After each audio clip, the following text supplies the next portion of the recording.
Meeting to order. It is 9:01.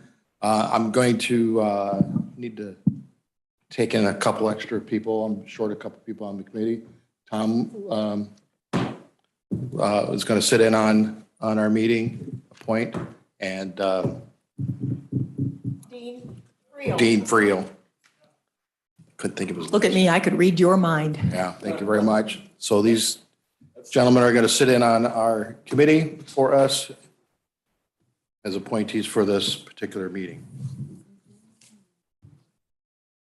And then if Katie does show up, We're just going to have another person join? we could have extra. Okay. All right. All right, Becky, would you like to call roll? I sure would. Jack Scrogstead, Here. Danielle Allen, Katie White, Ron Gascoigne, Reed Acree, Here. and we've got Dean Friel and Tom Kitson. Present. Okay, public attendees. I don't see anybody here that's not a extra, or I see Keen Hudson, board member, Mark Copine. And will we have a visitor from the, Zoning office, my gosh, what is it with Timmy today? Monday. Monday. And you Zoning can office. have them introduce. Yeah, could you introduce our guest Yes, today? this last month, we received an extra employee in our zoning office from Best. Her name is Madison Thomas, and she comes highly recommended and has been working out very well, scanning all of our petitions and building permits for us so far. Excellent, excellent. You having fun yet? You know it. All right. All right, approval of the minutes. If you guys happen to look at the minutes or that was in the onboard, anyone has any corrections, speak now. All right, so corrections, we'll have them as approved. Transportation, Dave Anderson, would you like to walk the committee through the highway department topics on the agenda? Sure. Would you like to take the resolution, appropriation resolution first? Sure, we can do that. Okay. This is just simply a motor fuel tax appropriation resolution, but you probably want a little bit of backstory there. This is for a specific project. It has to do with lights and gates being installed on the Burlington Northern Santa Fe crossing on Stewart Road, just north of Perry Road.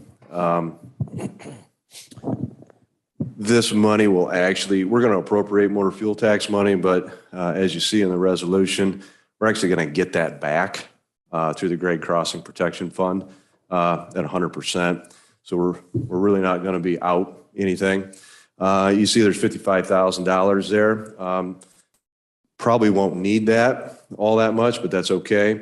What I was able to do between the ICC, IDOT, the Burlington Northern Santa Fe, and a contractor was get a no bid contract on the work that we need to do there. It is under the bidding threshold, so that's legal. That's been passed through IDOT, and in doing so, probably be able to save about $20,000 actually doing it that way, because the Burlington Northern will provide railroad flaggers while they're working in the right of way to do what they need to do. The reason we need to be involved is we got kind of a 2-lane section right there on Stewart Road, and due to the angle that the road hits the railroad or vice versa, however you want to look at it, and the fact that it's 2-lane, there's just different dimensional requirements that the ICC and the MUTCD have. So we need to take some curb, and we need to take it from where it's at, tie into it, and bring it up closer to the edge of the roadway, so it sort of transitions up into a 1-lane sort of, or 2-lane sort of roadway there. In order that the railroad doesn't have to put up an extremely expensive set of lights and gates. So all around, the whole deal saves, we'll just say the taxpayer in general, a whole heck of a lot of money, tune of hundreds of thousands of dollars that way. So we've kind of got all that worked out, and this is an appropriation resolution as a part of making all that happen. Okay, thank you.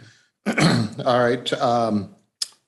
Is there a motion to move that motor fuel tax appropriation resolution to the executive committee for inclusion on the March County Board agenda? So move. Second.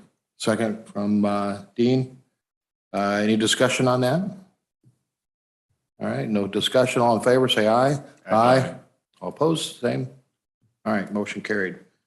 Okay, I think the next thing on the agenda is, it's an addendum to our road use agreement with Big Sky, the Big Sky Repower Project. Basically, what this does is this releases the developer, the wind farm developer, from any further financial responsibilities for the road surface repairs for the roads that were impacted by that particular project, county roads that were impacted by that particular project. And the reason we're releasing them is they will then, once this is signed, they will then wire over $213,000 into our account for us to make those repairs to the roads. So that was the number that was originally in the road agreement, agreed upon ahead of time. This just releases them, and we get the money, and then we do the work. So we've done this, I don't know, a few different times now with different developers. Perfect. All right. Well, thank you very much. All right. Is there a motion to move the addendum to the BSW DVO Company LLC LCC Road Use Agreement? The executive committee to be inclusion on the March County Board agenda. So move. Second. Reed first. I'll second it. Dean seconds. Any discussion on that? No discussions. All in favor? Say aye. All opposed? Same. Motion carries. All right, Dave, you got something else there? Yeah, we had a bid letting on Friday, last Friday morning. So this would just, I think you've got all the results there, should have came through. We just need to get that awarded, get all those projects awarded. Okay. All right. And Becky should have the specific language there that you need. Yeah, I think we have it's on our board there too. So included in the onboard for review is a copy of the project bid that was received on March 10th, 2023. This information is on the screen above and will be included in the March minutes. Is there a motion to award the bids as presented to the committee, subject to Highway Commission concurrence as applicable and IDOT review? So move. Reed.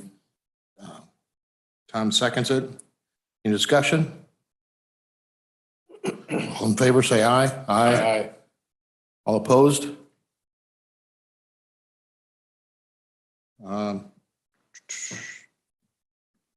Motion passed. Okay, do you have anything with solid waste or? Yeah, just a couple notes for you. Okay.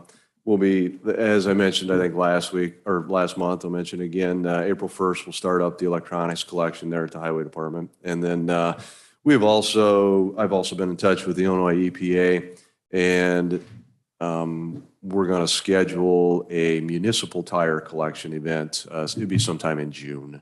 So that's just for municipalities. Will be able to be townships, municipalities, be able to bring in used tires that they've been collecting for the last several years out of ditches and so forth, and bring them all to our central location, and EPA will have a contractor there to haul them away. Okay, so this is definitely not for the public, correct? No, that's not one. They don't fund those big public events Right, anymore. right. They haven't for a number of years. So this is just a municipal event. Okay, all right. Thank you very much. All right, Question, go ahead. can the municipalities take tires from individuals and then turn them over? So, I mean, if they have a problem place that's got a lot of tires, can the municipality take it in and then dispose of them? The way the program, I believe the program's set up, I haven't seen the language on it in quite a while, is that it's supposed to be for waste tires that they've collected along the way. Not necessarily. This isn't sort of a way to provide for a municipal collection. It's tires that they've picked up as essentially trash. Thank you. Along that same note, if I might chime in, I think you're probably going in the same place I'm going, Dean. So I was going to reach out to Dave and touch base with him because I was also contacted by EPA specific to a potential tire collection event. And so I think Dean and I are probably zoned in on the same one. I'll follow up with you in a little bit, all right? All right, thank you. So we have a gentleman that came in, a visitor. Do you have any comments for the board while you're here? I'm just going to speak on the PRO-AG resolution if there are any questions or comments. Is that on the agenda, or is that he's just able to speak about?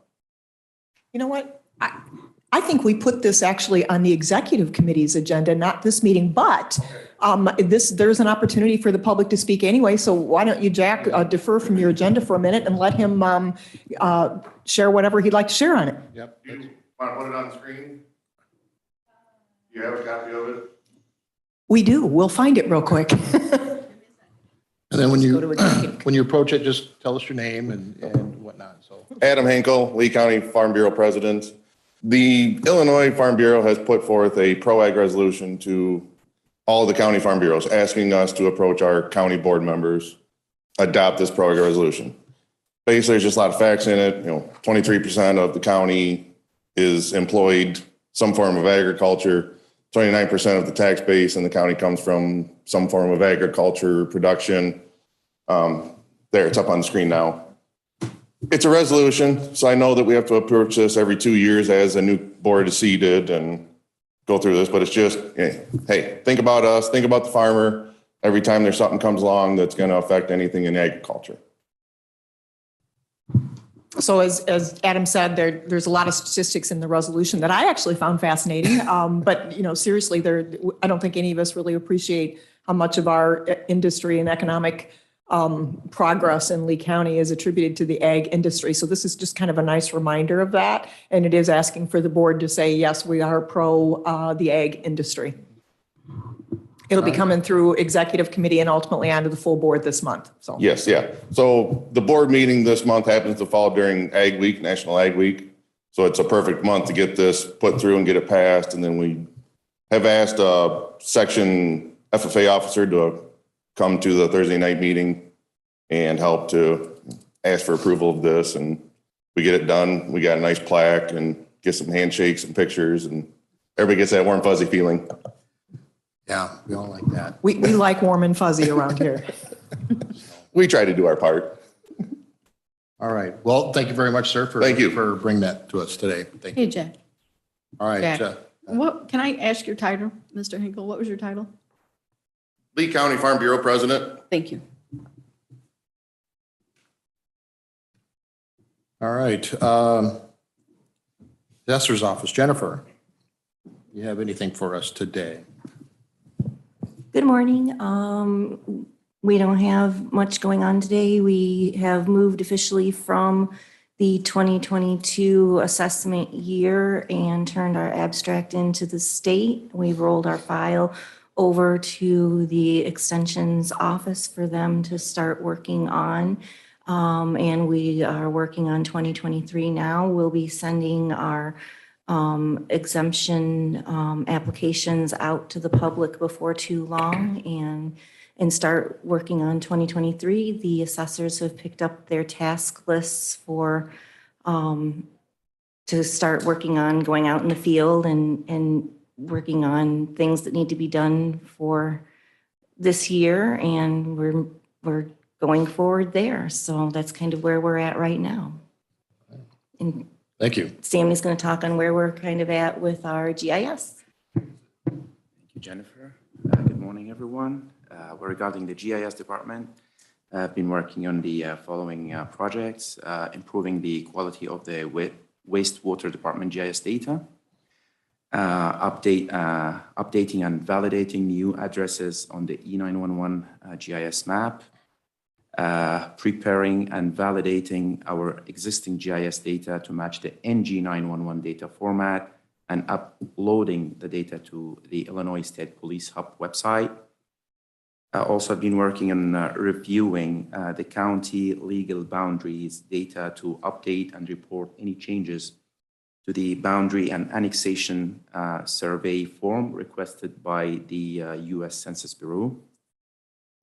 Also, I've been working on updating the zoning map and assigning new user privileges to the online version map. Also, I've been working on processing several parcel map change requests, split and combination transactions. Also, I had the opportunity to attend the Esri Midwest User Conference in Chicago. The conference was very informative and useful, and it was an excellent learning and development opportunity. Thank you, Jennifer, for giving me this opportunity. That's all I have. Thank you. Thank you, Sammy. All right, anybody got any questions for Assessor's Office, Sammy? All right, if none, we'll move on. County Board, Wendy's. Wendy's got something to share with us. You know what, since that's going to take a little bit of time, how about we run through the rest of the reports from the various offices, and then I'll handle that when everybody else is done, maybe under new business. Okay, all right, perfect. All right, Nancy, do you have anything to share with us? Just a few things. Good morning. Morning. Just an update on election. April 4th is Election Day. We are open April 1st, which is Saturday, 9 to noon, to come in and early vote. 8:15 to 4:15 is early voting downstairs. So if you haven't voted, you can swing down there and cast your vote. Also, across the hall, the old election office is really underway with revamping that. The walls are finished. And Ryan and Greg and all of his people have been wonderful with that. The bad news is across the hall where we relocated, the sewer gas smell just seems to follow my office. And so it's now located in that room, and it seems like it's coming from the sink in the back there. So I've been working closely with Greg, and he's been in contact with Hartwig. And it looks like one of these Saturdays coming up, they're going to work on tearing apart that sink in that room. So yeah, that just seems to keep following us. My offices are very busy right now. Second floor took over tax extension. So they've rolled from the assessor. So my second floor is very busy learning tax extension and rolling into that. And I think that's all I have. If you have any questions. Any questions for Nancy? Thank you. All right, thank you. All right, move on to Paul. Paul's not here. IT. I could give just a quick update. Paul had some technical difficulties this morning, so he did say he was not going to be able to make it to the meeting. But just as an FYI, Paul reported last month that we did have a IT technician resign in the department, and Paul and I have been working on hiring. And we've got somebody scheduled to begin on Friday. I'm hoping at next month's meeting, you'll be able to be introduced to the new IT technician. We're pretty excited about the person that we've got. But good news is that we've moved through the process and we've got a candidate that has accepted the position. All right, well, cool. All right. That's kind of funny. The IT department has a technical issue. I just think that's funny. Well, technically, the technical issue is around a car. I know, but I just see this technical difficulty, sign. All right, anyways, move on. All right, lots. Greg Gage. Everyone has a copy of his report, but Greg, do you want to summarize? Yeah, I'm just going to give some highlights. No really new updates in terms of the development of the Reagan Mass Transit District.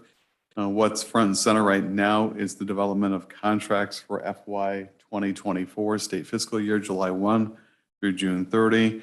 And that deadline for getting that new contract series into the state is the 3rd of April. It should say 3rd, not April 1st.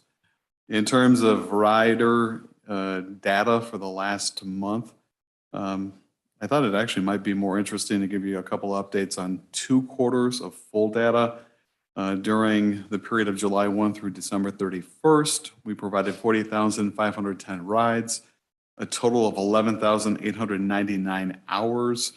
Our vehicles traveled 317,743 miles, and fuel expenditures were an estimated 192,000 for that 6-month period of time.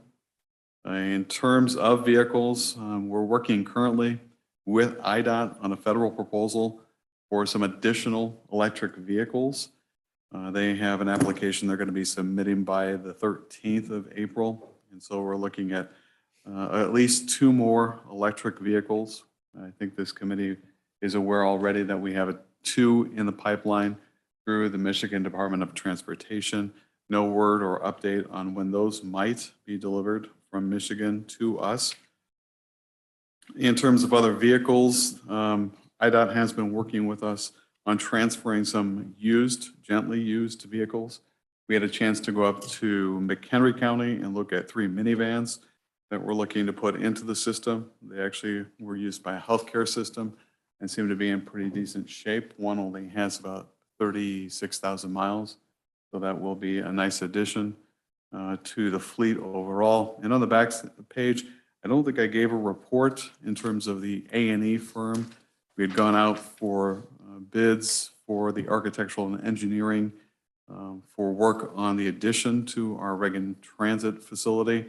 There were a total of 7 A&Es from local to Chicago that actually applied for that opportunity. We ended up having a couple of local ones that actually had very well scores or good scores. And we ended up awarding Willett Hoffman. We're currently seeking pre-award concurrence with IDOT on that selection for that project. Other than that, unless there's questions, that's my report. Any questions, comments for Greg? I just comment on some of your stats that you provide us, and I would kind of wager that a majority of the citizens of Lee County doesn't realize how much you guys do for the public, transportation wise. So I think it's an awesome service that we provide. I'm sure they see all the vehicles, but they don't pay attention to how much you guys do. So that's really appreciated on the service that you guys provide.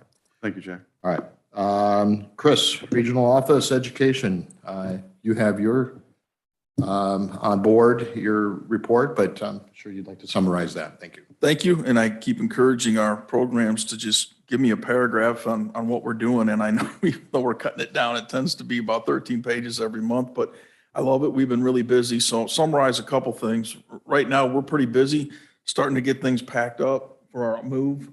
Just to let everyone know, the move is going to happen June 12th. So the week of June 12th, that Monday through Friday, our office will be shut down because we have to take apart our servers and our IT stuff and get them moved over to the new location. So there will be 1 week we'll be down, but we will have staff. We'll have internet available at our safe school in Rock Falls. So some of our staff that will need to be getting things done that week, we'll have offices over there and we'll get services taken care of during that week. But it's an exciting time for us. So we're looking forward to that move. Some major things in our report I'm happy to talk about. It was a couple of years ago that all 3 county boards agreed to put our Nexus vision into play.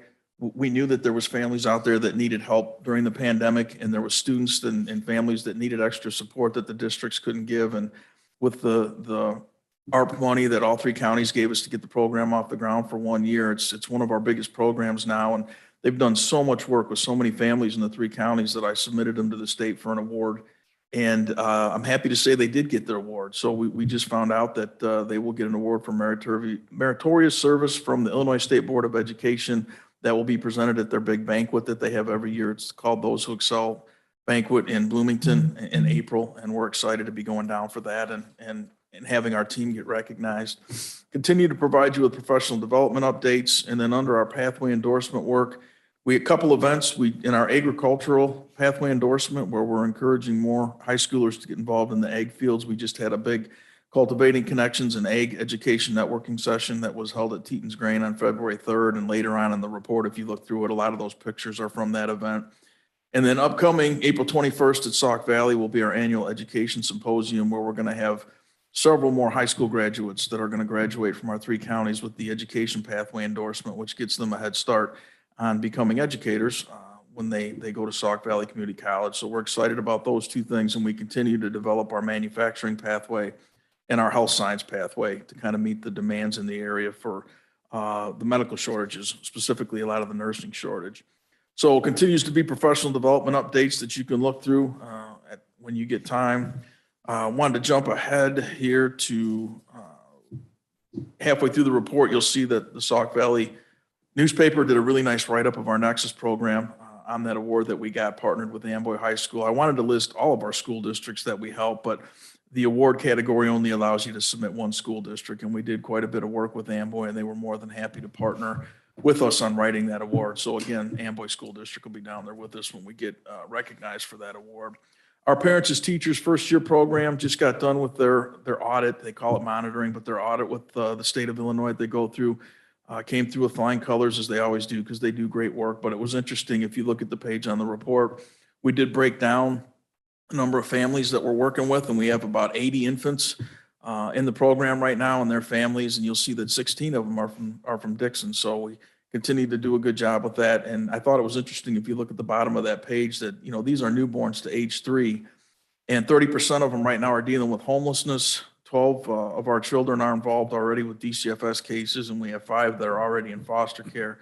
So our parent counselors continue to do a great job with that program and try and provide services to these families with youngsters that need the help. The other 2 big events that happened for us, we just attended the ICERI conference in Bloomington. That is the annual conference every year for all of the people across the state that work at alternative schools. It's the Illinois Council for Educating At-Risk Youth, and we had 2 big things happen.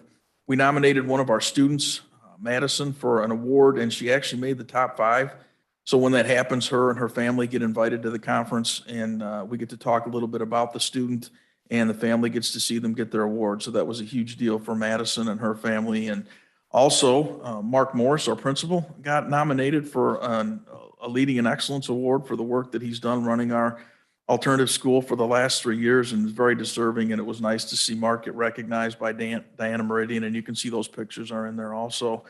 And then our truants program continues to be busy. We're not quite at the extent we were during the pandemic, but right now we're still over 500 students and probably going to wrap it up around 550 for the year. And they continue to do an excellent job of trying to do everything they can to support those families and give that help to get those students back in school that need to be there. And then a quick summary of our McKinney-Vento program, which is also very busy right now. They do a lot of work with any seniors that are identified as homeless. That program can provide money for college for them. So we're doing that right now. So I know it's a quick summary, but happy to take any questions about the education report. Any questions for Chris? Just continue to be busy over there, it looks like to me. We Appreciate all we that. love it. That's our philosophy. If there's something that we could be doing better to help the communities, we're going to do it. And I fall out of that is we have to move now because I've got 47 employees, but that's great. We'll keep writing. If the federal and state government want to bring money into our area to help our communities, we're going to try and get it. So we'll continue to do that. I saw in one of your photos a person that I'm familiar with, right? I know her, and I talked to her yesterday and asked her about it, and she's very proud to be working for what you guys are all involved in. So it's very nice when you have people that you work with that also have the passion to do what's there too. So Thank you. very nice. All right. Well, thank you, Chris. All right. Zoning Department, Deeb, would you like to walk us through your report?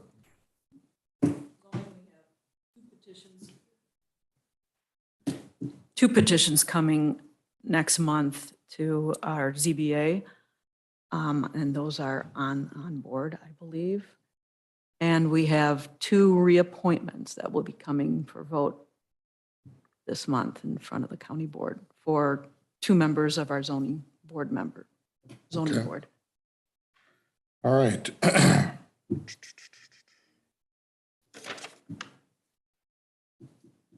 Is there a motion to move petitions 23P 1608 to the executive committee for inclusion on the March County Board Resolution agenda? So move. Reed, Second. Dean, seconded. Any discussion on that? All those in favor say aye. Aye. All opposed? All right, motion passed. Is there a motion to move petition 23P 1609 to the executive committee for inclusion on the March County Board agenda? Tom first, Second. Dean seconds it. Any discussion on that? How big of a campground is that gonna be, or do we know yet? Or Do you have that info? a little It's early, I'm sure. It's a new type of campground. It's actually more of like a retreat, spa type campground. There won't be RVs, as you would think, like in a campground, or it's just a special type of campground. 40 acres, I believe she has, limited to maybe 10 out of the 40 acres. Those hearings will be coming up there on, in April. April 6th. Okay. So, All right. so Dee, are those, something we'll get motel tax off of then, or are they? It's an interesting question that I have no idea, but I will find out for you. Okay. Good one there. All right. All right, any more discussion on that? All right, so motion seconded. All those in favor of it? Aye. All opposed? None. Okay, motion passed. All right, looks like there's petitions coming from the zoning board of appeals is done. Petitions going to the planning commission is done. Petitions coming from the planning commission is done. Unfinished business and new business. Wendy, is that where you want to tackle your stuff? But I'm going to come down here. All right, cool. It's kind of hard to look over those computer monitors, so I think I'll come down here. So quick update, there will be something coming forward at the county board agenda this month with regard to the maintenance department STEP program. If you recall, well, for those of you who are newbies, you may not recall, but we did update or develop and approve a maintenance STEP program, which essentially lays out a hierarchy of how this department in the future would look. It includes a facilities director, which would be at the top of the arch. And then underneath that, we'd have a team lead for the janitorial staff and a team lead for the maintenance staff. So our goal was to, over the next few years, once that was adopted, to kind of work towards that as employees changed. So we do have one employee that has announced retirement effective next April 2024. We also have another employee that retired effective as of today.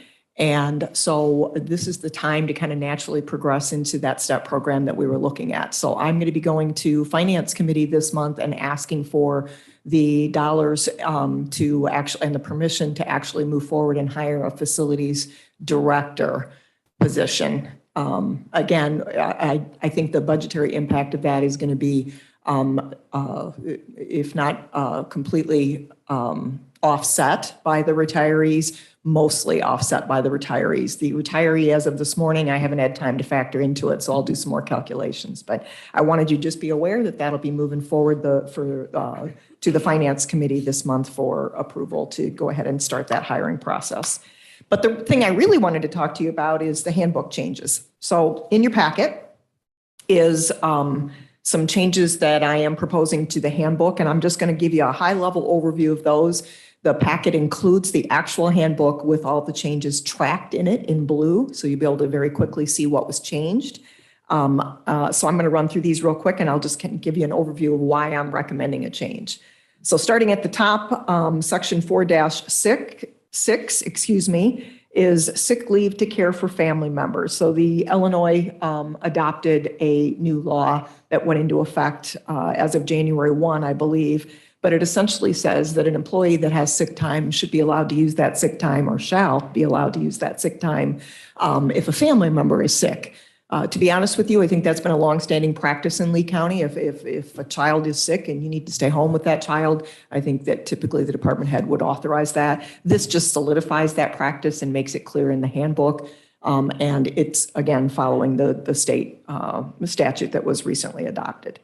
Section 5-8 is the Illinois Family Bereavement Leave Act. We've always had a leave policy in our handbook that essentially said 3 days paid leave for certain family members that would have passed away. This broadens it somewhat in that state of Illinois passed a law that said individuals should have up to 10 days unpaid leave for individuals, for certain family members that have passed away, and they do identify the family members that would qualify for that.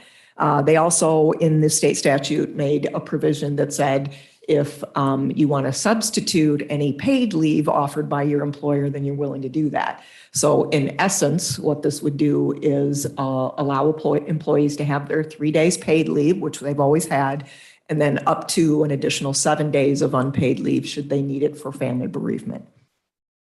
Section 5-7, is also family bereavement leave, but this also just identifies the family members that we've got that would be eligible for that bereavement. And what I did is I just mirrored our handbook to the state law. So whatever family members they identified in the state law, I made sure that our handbook mirrored that. So you're going to see a couple changes there. Other recommendations that came up that were not necessarily linked directly to a state law change. The first one is section 2-8, which is the definition of a full-time and then part-time employee. So we've had a longstanding practice. I've been here 37 years, and the entire time I've been here, our office hours were 8 to 4:30 with an hour for lunch. So that's 37 and a half hours technically. However, our handbook has always said 40 hours. In talking with Stephanie right before this meeting, she and I discussed the idea that oftentimes the reason we like the 40 hours is because that is equal to what various state laws require. Like it's 40 hours. If you have overtime pay, it should be 40 hours or greater. You qualify for, or greater than 40 hours it is, you qualify for overtime. So in my conversation with Stephanie, and I'll let you chime in if you'd like to, Stephanie, but my conversation with her was she'd like a little bit of time to kind of consider this to make sure that if you were to take my recommendation, which would be to follow practice with the policy. My concern is always, and I'm not going to die on this hill, whatever you want to do is fine with me, but my concern that I want to bring to you is the fact that we have something in our handbook that we frankly have not followed. By the way, this is non-union. All the union contracts have their hours spelled out, and they vary. Probation's 35 hours a week. The sheriff's department is, they work 10-hour days, and so I think it's 42 hours a week. So everybody, all the union contracts have something different spelled out. This would affect the non-union employees. And the only reason I'm bringing it to the table is the idea that, once again, we've got something in the handbook that is not reflected in the actual day-to-day practice. And for me, that just seems like a red flag. I had a very relatively new department head that came on board and read the handbook and immediately told employees that, hey, we got to do a 40-hour work week. That's what it says here. So here's how we're going to do it. And you're only going to take a half an hour lunch. When in fact, these employees had been taking an hour lunch the entire time they've been employed by Lee County, many, many years. So that's the downside of having something in your handbook that's not being enforced in practical practice. So I'm bringing it to the table. I know you're going to want to hear from Stephanie or State's Attorney's Office before you'd act upon that. But I'm just wanting to explain why I'm bringing it to you. Stephanie, is there anything you'd like to add at that point, or? Nope, not at all. You got it all covered. All right. So she'll be back in touch, or she or Charlie will be back in touch with this. The next one, item number 5, is the Juneteenth holiday. That was not in the handbook. That was granted last year. So I've added that. These, by the way, are all for your consideration. This is not to be assumed just because Wendy says that it should be. These are all for your consideration. Section 4-5, paid personal and sick days. We had in our handbook that if you were gone for a period of 5 days, you needed to bring in a doctor's certificate that says you're eligible to come back to work after 5 days. I'm recommending that we change that to 3 days because that's consistent with Family Medical Leave Act and other laws. So I'm taking it from 5 to 3 days. If you're gone more than 3 days, you need a doctor's certificate to come back to work. Section 4-6 is health insurance start and termination dates. So again, for as long as I've been here, the start of our health insurance, it always began with, the rule was, and in our handbook it says, the employee comes on board, I'll just take it as an example, employee comes on board March 3rd, they have to be working for Lee County for 30 days to be eligible for the health insurance, and then they come on the following first of the month. So an employee that starts March 3rd waits 1 month before they're eligible, that takes us to April 4th, but then they can't come on the insurance until May 1st. So there's an extended period of time that an employee leaves another job with health insurance, comes over here and waits to get health insurance. They can do COBRA or some other options, mind you, so they can cover that gap in insurance. But the question has been raised numerous times in the last year by various department heads as to why do we do that? And the best answer I can give you, going back and checking with individuals who worked in the health insurance department, namely Lori Miller, it was that, of course, 35 years ago, like when I came on board, the process was quite onerous because we didn't do all this scanning and email and electronic transfer of information. You had to put it on a carbon copy sheet of paper, have everybody sign it, then you had to send it off to the insurance company by mail, and then by the time they get it and enter it in, we needed that period of time. To be competitive, I'm recommending that we offer insurance from the first day the employee starts here. The world has changed today with how we sign employees up because we actually go into the health insurance portal and literally the day they walk in the door, we can go in and sign them up for insurance. On the flip side of that, I'm recommending when an employee leaves, some changes to that. So for the termination date, because employees pay out of their biweekly paychecks for the health insurance, I am recommending that the last day the employee reports to work is their end date for health insurance, unless it's after the 15th of the month, because after the 15th of the month, theoretically, these employees would have paid for an entire month's worth of health insurance in their premium.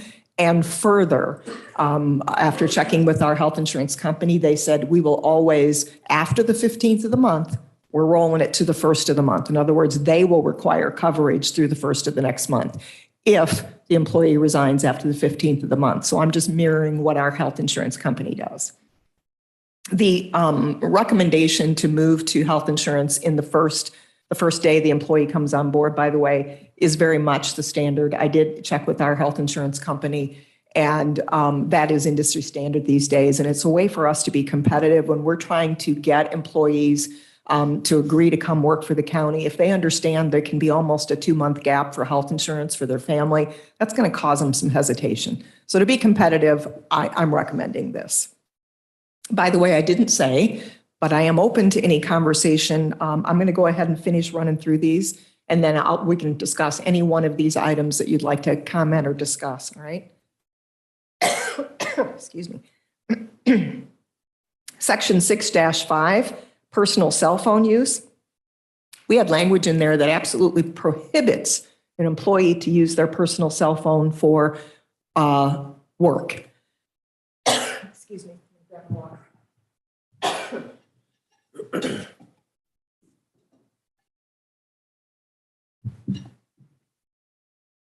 But once again, this is a disconnect from what we do, because I want you to think about, excuse me.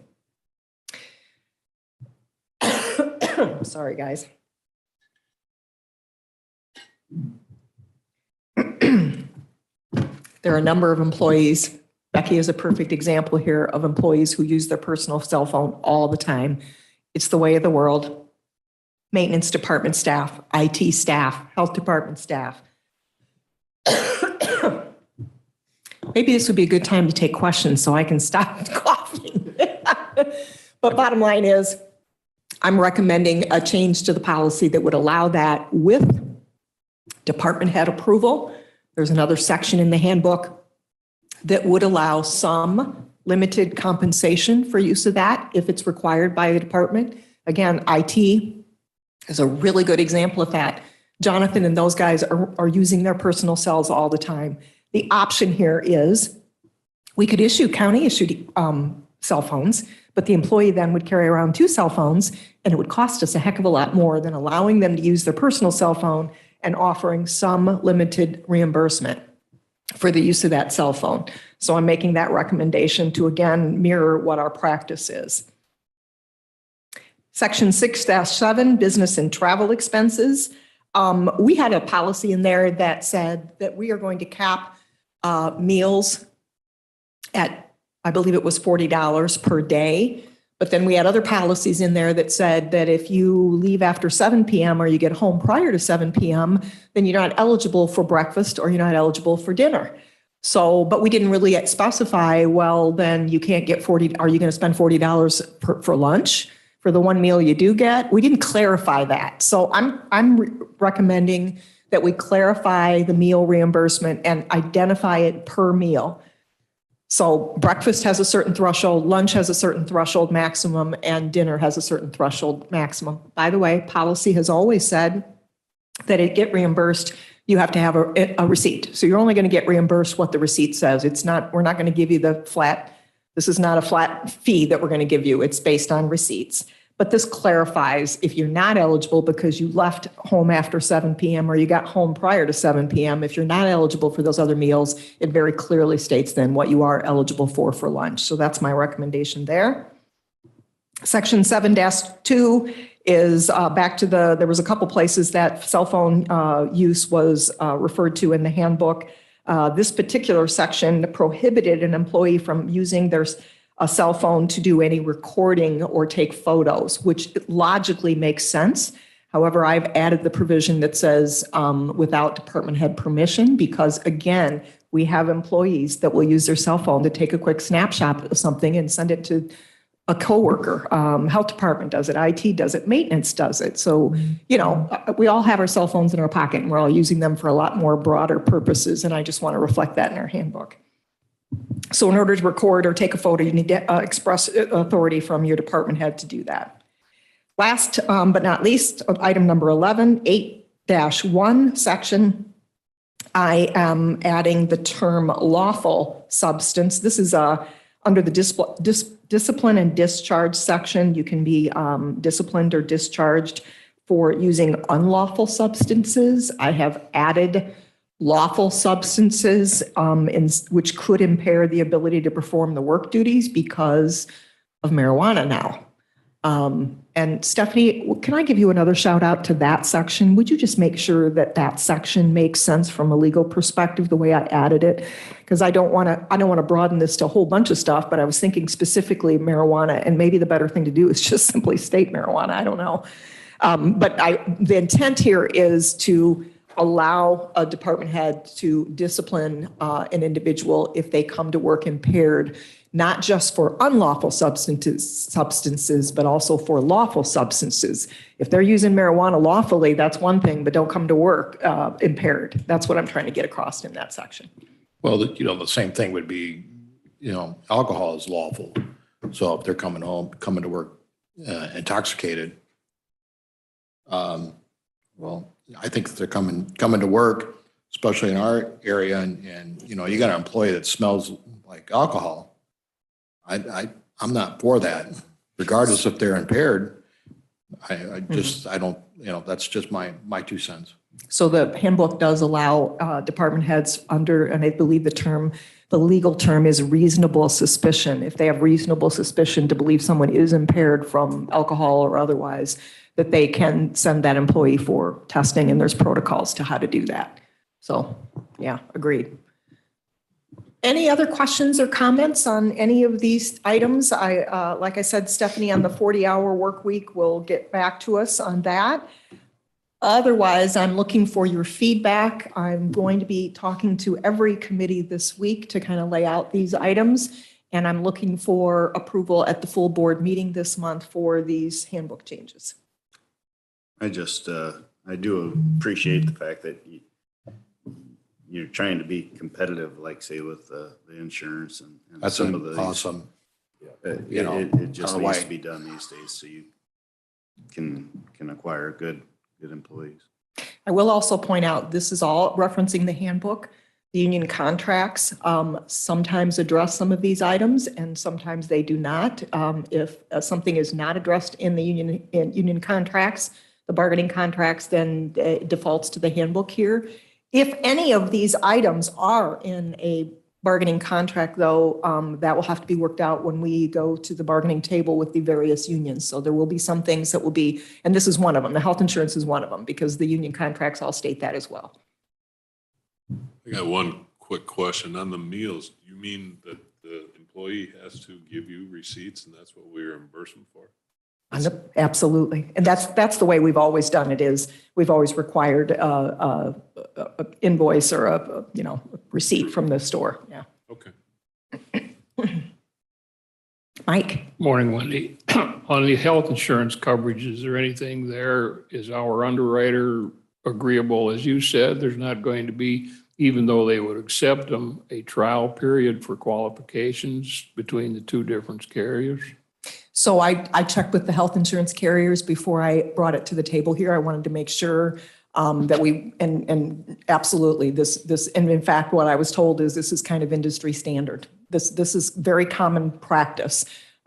They were kind of surprised we were still doing that, although it does seem to be that it was a common practice 30 years ago, because she said many of our counties did have that provision. But she said they're changing over and effectively doing it as of the first date of hire. Okay, thank you. I imagine one of the risks of doing that, though, is the added paperwork or that may be involved with somebody that just doesn't work. You find out right away that they just don't work out, or they just didn't enjoy the job and leave. Yes, and there is a probationary period. For non-union employees, it varies for bargaining contracts, but non-union, it's 6 months. So you're absolutely right. It's a risk. Wendy, under the quote unquote lawful substance, do we have to list all those, or is that a catch-all? Any? Well, I was intending it to be a catch-all, but that's what my question to Stephanie is to make sure I didn't catch things I didn't want to catch. And the reason why I bring that up, because there's some legislatures down Springfield right now that are pushing for a bill to make it lawful substance of psilocybin mushrooms, basically, which is an hallucinogenic. And basically, it's going to be a setup like what we have is cannabis distributions, little businesses. My understanding, this is what the state is pushing for now, to see if they can make this a legal, basically, business. So my intention here is to have it broad catch-all, whether it's legal or illegal substance being used. If they come to work impaired, then the department head has the right to send them home and the right to discipline them. And again, the handbook allows them to actually be tested to determine, because it's hard for us to look at somebody and determine that they're, impaired, but we have the right to send them for testing. Okay, thank you. All right. Well, I don't think we have any more questions for Wendy. Nothing executive. Is there a motion to adjourn? So move. Second? All right, all in favor? Aye. All right. Motion carried. Thank you, everyone. Tom, second. Thank you. Thank you. That's my reason. Thank you, Tom and Dean. Oh, yeah.